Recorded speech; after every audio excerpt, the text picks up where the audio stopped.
Hi guys, welcome back to the channel. We came home early last night.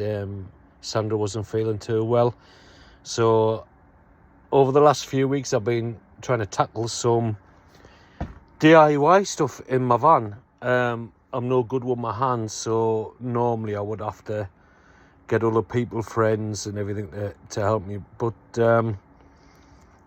obviously money's tight, and you know, at 47-year-old, it's about time I start to learn myself. So I've been putting another shelf in. Let's turn the camera around. I've been putting another shelf in, the same as the rest of these here. Everything's a bit of a mess. I haven't had time to tidy the van off yesterday yet.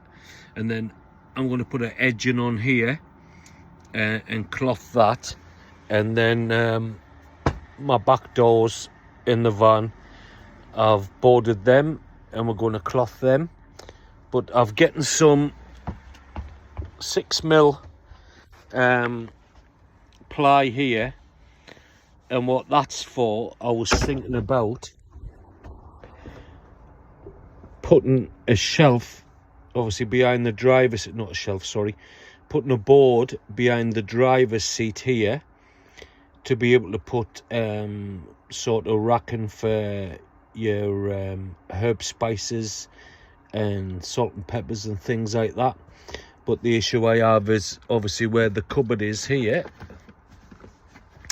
is I've only got that to I've only got this to sort of screw into, as well as the bottom of the bottom of the kitchen. I'm just trying to think the best way to do it at the moment. As I say, I'm no good with my hands, I'm just learning. But what better than on a Sunday afternoon to have a lovely cup of tea of Sandra. Guys, just a short video, as I said. Me and Sandra's new to the channel, and I've been trying to get some help and advice off other YouTubers. But guys, I would really appreciate you if you subscribed and hit the like button.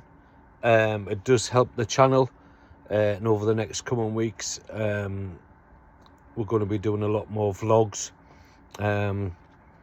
Next weekend Sandra's decided to get away again, so if anybody wants to give us any ideas where to go somewhere nice in the northeast of England, doesn't have to be the northeast, it can be Yorkshire, anywhere, I'd much appreciate if you could leave a comment in the comment box, guys. Right, have a good afternoon and enjoy the rest of your Sunday. Ta-ta for now.